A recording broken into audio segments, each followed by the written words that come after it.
всеки човек е наречен я на баба, я на дядо, я в чест на някой любим филмов герой.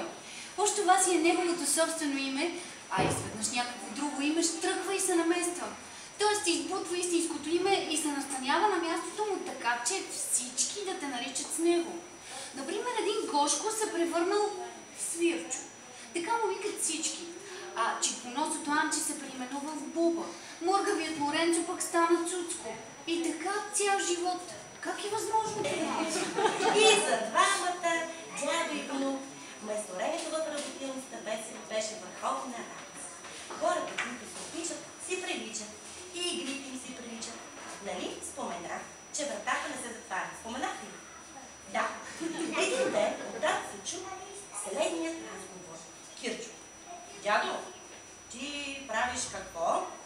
Дядото: познай, какво ще стане от това желязо? Кирчо: ще стане какво? Дядото: ще стане лост за гимнастика, специално за теб. Ще го закрепя на двора, всеки ден да се упражняваш. Да станеш голям, я да видим, и силен. Защо го че гъркаш с пила? Попита Кирчо. Защото е настръхнал. Защото е студено ли? Защото е влажно. Хванало го на ръждата. И така, приключението на внучката. Приключението на внучката в Игленото царство започна. Игленото царство беше цялото надупчено, защото жителите му до един остроноси не можеха да стоят без работа и по цял ден търчаха напред-назад. Каквото и да правеха, а те бяха големи майстори, след тях оставаха малки дупчици в стъпките им. Дори когато си почиваха, заводени за малко, ето ти пак надупчено.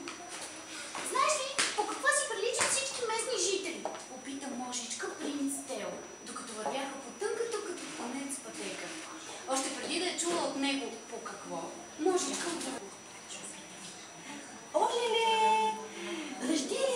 Ръждилия, ужас! Къде е видя дядите, къде? И зад съндъка с дядовите инструменти подскачаше нещо пожилено и в отскоците се четеше истински ужас. Ти си какво? Попита го за Бартулчо по неговия си начин. Аз съм от полски производ. Пръжински. Обаче не съм каквото бях едно време. Превидаме да хапе Ръждилия. Тая Ръждилия е къде? Ти знаеш ли Ръждилия къде е?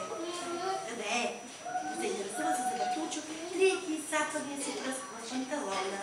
Пръжински се извика до батешки гръб и тихо пръснат. Където е моят гръб? Сигурно си мислите, че той, дето ги разказва тия работи, е много разсеян като майски бръмба. Започна от имената, истинските и прелепените, после скочи на приключенията, накрая извади някоя и друга поговорка. Отговарям кратко. Да живеят приключенията, в които запазваш доброто си име, каквото и да е то.